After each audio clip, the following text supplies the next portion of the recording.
इस ऐतिहासिक कार्यक्रम में हमारे बीच उपस्थित बिहार के राज्यपाल श्री फागू चौहान जी,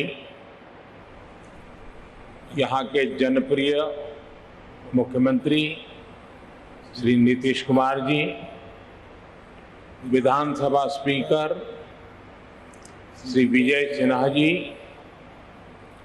बिहार विधान परिषद के कार्यकारी अध्यक्ष श्री अवधेश नारायण सिंह, उप मुख्यमंत्री श्रीमती रेणु देवी जी, तारकिशोर जी, नेता प्रतिपक्ष श्री तेजस्वी यादव जी, सभी मंत्रीगण, विधायकगण, अन्य महानुभाव, देवी और सज्जनों, आप सभी को, बिहार निवासियों को बिहार विधानसभा भवन के शताब्दी वर्ष की बहुत बहुत शुभकामनाएं। बिहार का ये स्वभाव है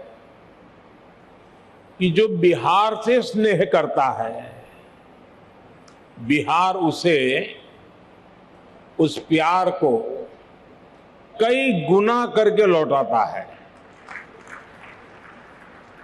आज मुझे बिहार विधानसभा परिसर में आने वाले देश के पहले प्रधानमंत्री होने का सौभाग्य भी मिला है। मैं इस स्नेह के लिए बिहार के जन जन को हृदय से नमन करता हूं। मुख्यमंत्री जी का, स्पीकर महोदय का भी हृदय से बहुत बहुत आभार व्यक्त करता हूं। साथियों, मुझे कुछ देर पहले शताब्दी स्मृति स्तंभ के लोकार्पण का अवसर भी मिला। ये स्तंभ बिहार के गौरवशाली अतीत का प्रतीक तो बनेगा ही, साथ ही ये बिहार की कोटि कोटि आकांक्षाओं को भी प्रेरणा देगा। अब से कुछ देर पहले बिहार विधानसभा म्यूजियम और विधानसभा गेस्ट हाउस का शिलान्यास भी हुआ है। मैं इन विकास कार्यों के लिए नीतीश कुमार जी और विजय सिन्हा जी को हृदय से बधाई देता हूं।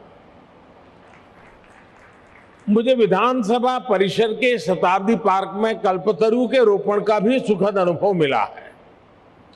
कल्पतरु के विषय में मान्यता है कि हमारी आशाओं, आकांक्षाओं को पूरा करने वाला ये वृक्ष है। लोकतंत्र में यही भूमिका संसदीय संस्थाओं की होती है। मैं आशा करता हूं कि बिहार विधानसभा अपनी इस भूमिका को इसी निरंतरता के साथ निभाती रहेगी, बिहार और देश के विकास में अपना अमूल्य योगदान देती रहेगी। साथियों, बिहार विधानसभा का अपना एक इतिहास रहा है और यहां विधानसभा भवन में एक से एक बड़े और साहसिक निर्णय लिए गए हैं। आजादी के पहले इसी विधानसभा से गवर्नर सत्येंद्र प्रसन्न सिन्हा जी ने स्वदेशी उद्योगों को प्रोत्साहित करने, स्वदेशी चरखा को अपनाने की अपील की थी। आजादी के बाद इसी विधानसभा में जमींदारी उन्मूलन अधिनियम पास हुआ था। इसी परंपरा को आगे बढ़ाते हुए नीतीश जी की सरकार ने बिहार पंचायती राज जैसे अधिनियम को पास किया। इस अधिनियम के जरिए बिहार पहला ऐसा राज्य बना जिसने पंचायती राज में महिलाओं को 50% आरक्षण दिया। लोकतंत्र से लेकर समाज जीवन तक समान भागीदारी और समान अधिकार के लिए कैसे काम किया जा सकता है, ये विधानसभा इसका उदाहरण है। आज जब मैं आपसे इस परिसर में विधानसभा भवन के बारे में बात कर रहा हूं, तो ये भी सोच रहा हूं कि बीते 100 वर्ष में ये भवन, ये परिसर कितने ही महान व्यक्तित्वों की आवाज का साक्षी रहा है।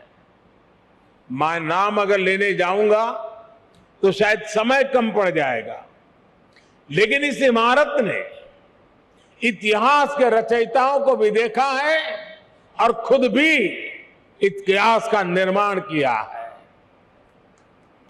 कहते हैं वाणी की ऊर्जा कभी भी समाप्त नहीं होती। इस ऐतिहासिक भवन में कही गई बातें, बिहार के उत्थान से जुड़े संकल्प एक ऊर्जा बनकर आज भी उपस्थिति है। आज भी वो वाणी, वो शब्द गूंज रहे हैं। साथियों, बिहार विधानसभा भवन का ये शताब्दी उत्सव एक ऐसे समय में हो रहा है जब देश अपनी आजादी का अमृत महोत्सव मना रहा है। विधानसभा भवन के 100 साल और देश की आजादी के 75 साल, ये केवल समय का संयोग नहीं है, इस संयोग का साझा अतीत भी है और सार्थक संदेश भी है। एक और, बिहार में चंपारण सत्याग्रह जैसे आंदोलन हुए तो वहीं इस धरती ने भारत को लोकतंत्र के संस्कार और आदर्श पर चलने का रास्ता भी दिखाया।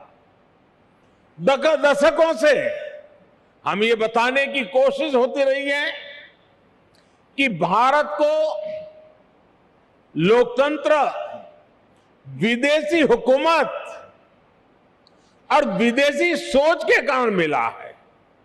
और हमारे लोग भी कभी कभी ये बातें बोलते हैं, लेकिन कोई भी व्यक्ति जब ये कहता है तो वो बिहार के इतिहास और बिहार की विरासत पर पर्दा डालने की कोशिश करता है। जब दुनिया के बड़े भूभाग सभ्यता और संस्कृति की ओर अपना पहला कदम बढ़ा रहे थे, तब वैशाली में परिष्कृत लोकतंत्र का संचालन हो रहा था। जब दुनिया के अन्य क्षेत्रों में जनतांत्रिक अधिकारों की समझ विकसित होनी शुरू हुई थी, तब लिच्छवी और वज्जी संघ जैसे गणराज्य अपने शिखर पर थे।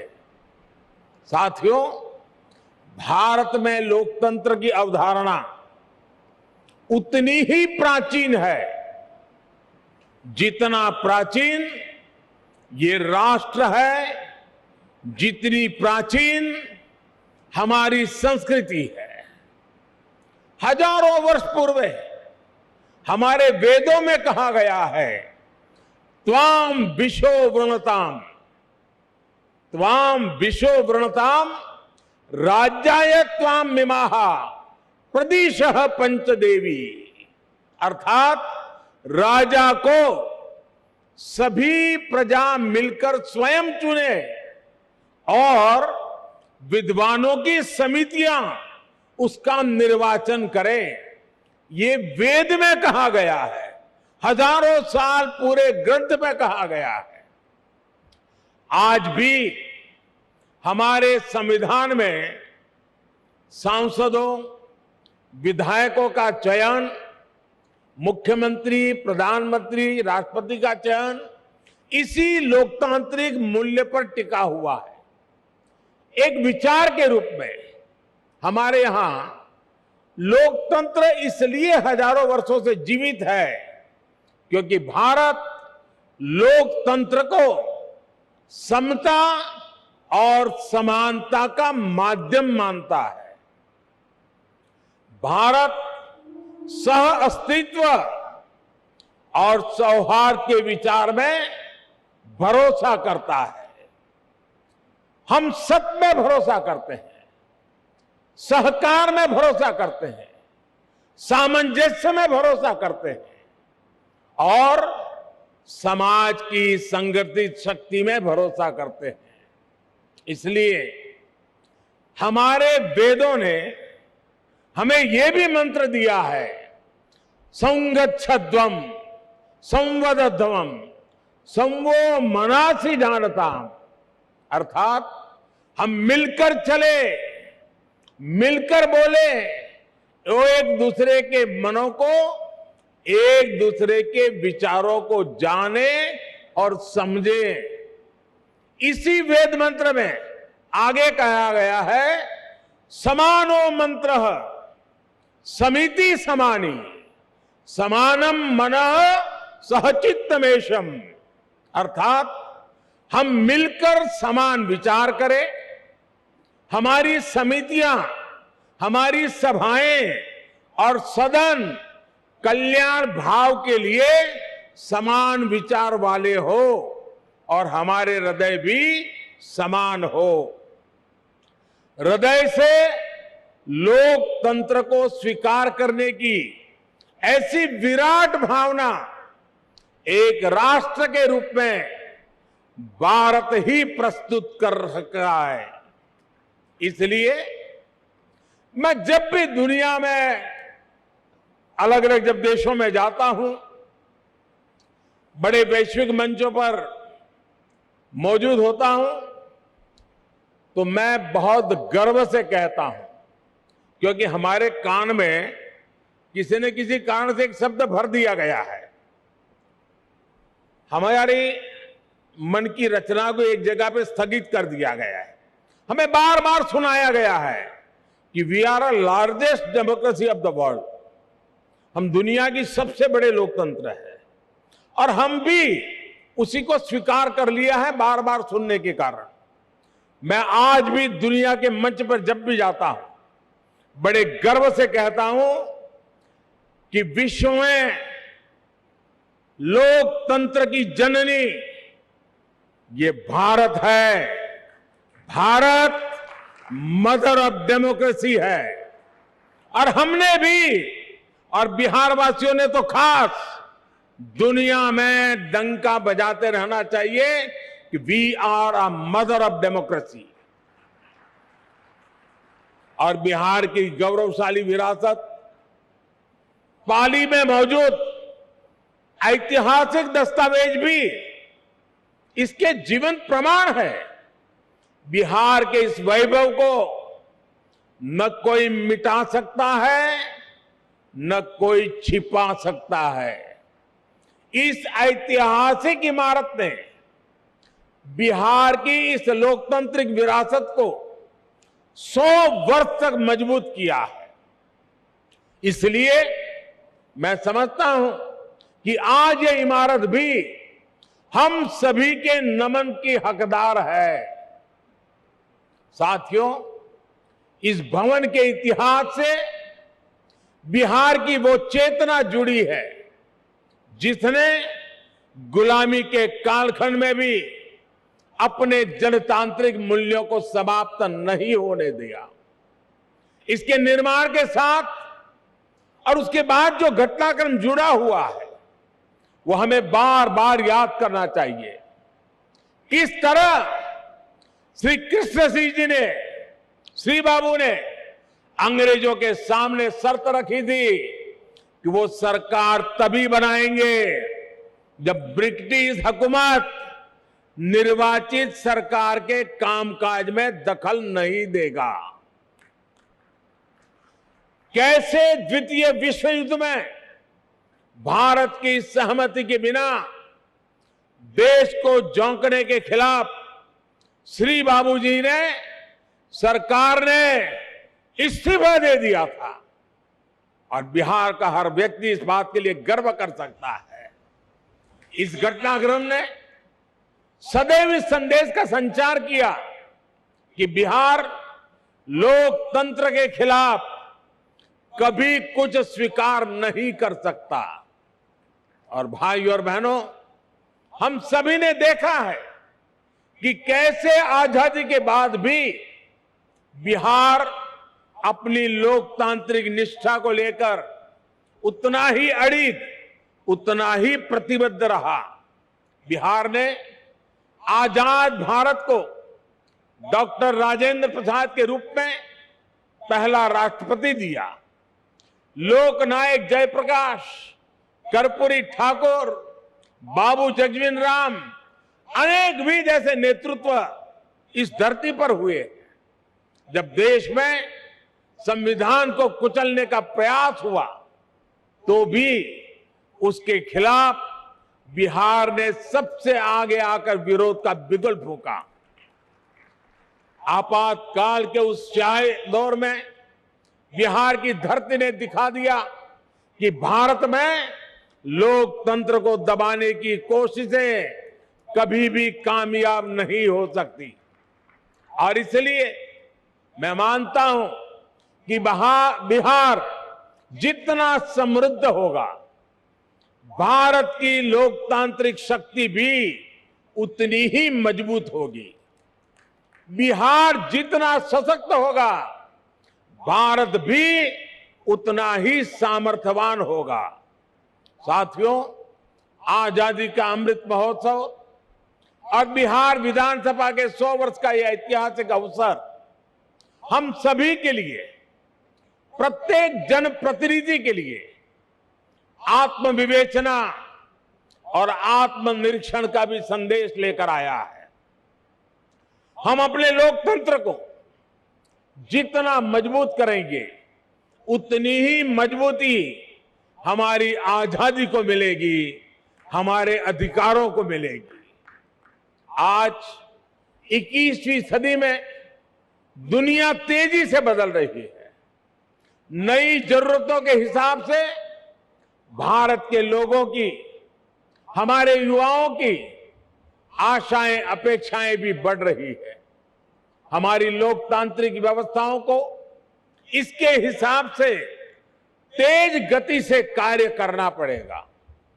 आज जब हम आजादी के 75वें साल में एक नए भारत के संकल्प के साथ आगे बढ़ रहे हैं, तो इन संकल्पों को आगे बढ़ाने की जिम्मेदारी हमारी संसद और विधानसभाओं पर भी है। इसके लिए हमें ईमानदारी और निष्ठा से दिन रात मेहनत करने की जरूरत है।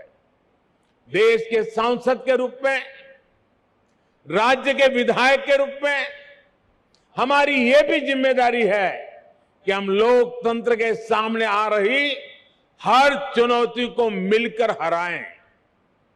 पक्ष विपक्ष के भेद से ऊपर उठकर देश के लिए, देश हित के लिए हमारी आवाज एकजुट होनी चाहिए। जनता से जुड़े विषयों पर सदन सकारात्मक संवाद का केंद्र बने। सकारात्मक कार्यों के लिए हमारी आवाज उतनी ही बुलंद दिखे। इस दिशा में भी हमें निरंतर आगे बढ़ना चाहिए। हमारे आचरण से ही हमारे देश की लोकतांत्रिक परिपक्वता प्रदर्शित होती है।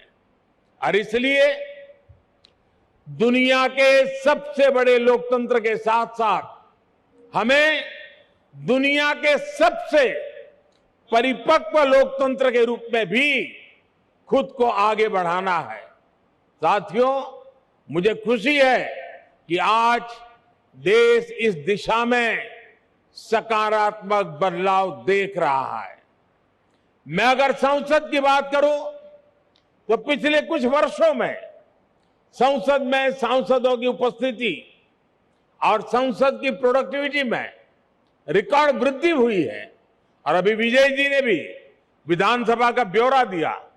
सकारात्मकता, गतिशीलता, व्यापक रूप से विषयों की चर्चा, निर्णय उसका पूरा ब्यौरा दिया। साथियों, वैसे संसद में भी पिछले बजट सत्र में भी लोकसभा की प्रोडक्टिविटी 129% थी, 129% थी। राज्यसभा में भी 99% प्रोडक्टिविटी दर्ज की गई। यानी देश लगातार नए संकल्पों पर काम कर रहा है, लोकतांत्रिक विमर्श को आगे बढ़ा रहा है। और हम सभी जानते हैं कि जब लोग ये देखते हैं कि उन्होंने जिन्हें चुनकर भेजा है वो मेहनत कर रहा है, सदन में उनकी बात गंभीरता से रख रहा है, तो उनका भी लोकतंत्र पर विश्वास और बढ़ता है। ये विश्वास बढ़ाना भी हम सबकी जिम्मेदारी है। साथियों, समय के साथ हमें नए विचारों की जरूरत होती है, नई सोच की जरूरत होती है। इसलिए जैसे जैसे लोक बदलता है, लोकतंत्र को भी नए आयाम जोड़ते रहना पड़ता है। इन बदलावों के लिए हमें केवल नई नीतियों की जरूरत नहीं पड़ती, बल्कि पुरानी नीतियां और पुराने कानूनों को भी समय के अनुसार बदलना पड़ता है। बीते वर्षों में संसद ने ऐसे करीब 1500 कानूनों को खत्म किया है। इन कानूनों से सामान्य मानवी को जो दिक्कतें होती थी, देश की प्रगति में जो रुकावटें होती थी, उनका समाधान हुआ और एक नया विश्वास भी पैदा हुआ। राज्य स्तर पर भी ऐसे कई पुराने कानून हैं जो वर्षों से चले आ रहे हैं। हमें मिलकर इस और भी ध्यान देने की जरूरत है। साथियों, दुनिया के लिए 21वीं सदी भारत की सदी है। हम लगातार ये सुनते आए हैं, कई लोगों के मुंह से सुनते हैं, दुनिया के लोग बताते रहते हैं। लेकिन अगर मैं भारत की बात करूं तो मैं कहूंगा कि भारत के लिए ये सदी कर्तव्यों की सदी है। हमें इसी सदी में अगले 25 सालों में नए भारत के स्वर्णिम लक्ष्य तक पहुंचना है। इन लक्ष्यों तक हमें हमारे कर्तव्य ही लेकर जाएंगे। इसलिए ये 25 साल देश के लिए कर्तव्य पथ पर चलने के साल है। ये 25 साल कर्तव्य भावना से स्वयं को समर्पित करने का कालखंड है। हमें स्वयं को अपने लिए, अपने समाज के लिए, अपने देश के लिए कर्तव्य की कसौटी पर कसना होगा। हमें कर्तव्य की पराकाष्ठा को पार करना होगा। आज भारत वैश्विक पटल पर जो कीर्तिमान स्थापित कर रहा है, आज भारत जिस तेजी से वैश्विक ताकत बनकर उभर रहा है, उसके पीछे कोटि कोटि भारतवासियों की कर्तव्य निष्ठा और कर्तव्य भावना है। लोकतंत्र में हमारे सदन जनता की भावनाओं का प्रतिनिधित्व करते हैं। इसलिए देशवासियों की कर्तव्य निष्ठा हमारे सदनों और जनप्रतिनिधियों के आचरण में भी झलकनी चाहिए। हम सदन में जैसा आचरण करेंगे, कर्तव्य भाव पर सदन के भीतर जितना बल दिया जाएगा, देशवासियों को भी उतनी ही ऊर्जा और प्रेरणा मिलेगी। एक और महत्वपूर्ण बात, हमें अपने कर्तव्यों को अपने अधिकारों से अलग नहीं मानना चाहिए। हम अपने कर्तव्यों के लिए जितना परिश्रम करेंगे, हमारे अधिकारों को भी उतना ही बल मिलेगा। हमारी कर्तव्य निष्ठा ही हमारे अधिकारों की गारंटी है। इसलिए हम सभी जनप्रतिनिधियों को कर्तव्य पालन का भी संकल्प दोहराना है। ये संकल्प ही हमारी और हमारे समाज की सफलता का मार्ग प्रशस्त करेंगे। आज जब हम देश के अमृत संकल्पों को लेकर आगे बढ़ रहे हैं, तो हमें अपने कर्तव्य में, अपने श्रम में, अपने परिश्रम में कोई कमी नहीं छोड़नी है। एक राष्ट्र के रूप में हमारी एकता हमारी प्राथमिकता होनी चाहिए। गरीब से गरीब व्यक्ति का भी जीवन आसान बने। दलित, पीड़ित, शोषित, वंचित, आदिवासी, हर किसी को हर जरूरी सुविधा मिले, ये हम सभी का संकल्प होना चाहिए। आज सबको घर, सबको पानी, सबको बिजली, सबको इलाज जैसे जिन लक्ष्यों को लेकर देश काम कर रहा है, वो हम सबकी सामूहिक जिम्मेदारी है। बिहार जैसे सामर्थ्यवान और ऊर्जावान राज्य में गरीब, दलित, पिछड़े, आदिवासी और महिलाओं का उत्थान बिहार को भी तेज गति से आगे बढ़ा रहा है और बढ़ाएगा। और बिहार जब आगे बढ़ेगा तो भारत भी अपने स्वर्णिम अतीत को दोहराते हुए विकास और सफलता की नई ऊंचाइयों को छुएगा। इसी कामना के साथ इस महत्वपूर्ण ऐतिहासिक अवसर पर आप सब ने मुझे निमंत्रित किया, इस ऐतिहासिक पल के साक्षी बनने का अवसर दिया। इसके लिए मैं राज्य सरकार का, स्पीकर महोदय का और सभी यहां के वरिष्ठ जनों का हृदय से बहुत बहुत आभार व्यक्त करता हूं। अनेक अनेक शुभकामनाओं के साथ इस 100 साल की यात्रा आने वाले 100 साल के लिए नई ऊर्जा का केंद्र बने, इसी एक अपेक्षा के साथ बहुत बहुत धन्यवाद, बहुत बहुत शुभकामनाएं।